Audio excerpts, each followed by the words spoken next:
Why do we find ourselves buying things we don't actually need? Let's explore the psychology behind impulse spending. Impulse buying is a universal experience, but what drives our brains to reach for that wallet in the moment? From small convenience items to major lifestyle upgrades, unnecessary purchases often happen when logic takes a backseat to emotion. To understand the urge, we have to look deeper into the biological and environmental triggers that guide our decisions.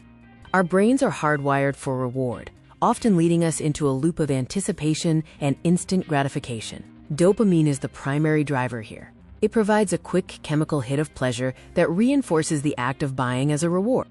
The fear of missing out, or FOMO, creates a sense of urgency that forces us to act before we have time to consider our true needs.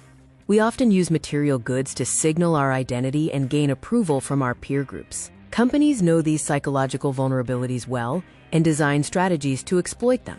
Flash sales and countdown timers create a false sense of urgency that overrides our rational mind.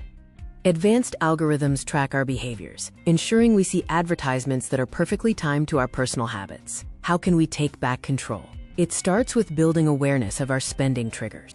Implementing a 24-hour waiting period allows the initial emotional impulse to fade, leaving room for logic. Before you check out, ask yourself, is this a necessity or a fleeting want? Identifying the difference helps minimize regret. Practice mindful spending by tracking your habits. When you understand your patterns, you become less susceptible to impulse triggers. Breaking the cycle of impulse buying takes time and patience, but it leads to financial freedom and less clutter in your life. Real satisfaction isn't found on a store shelf. It comes from intentional choices that align with your values. Choose well and spend wisely.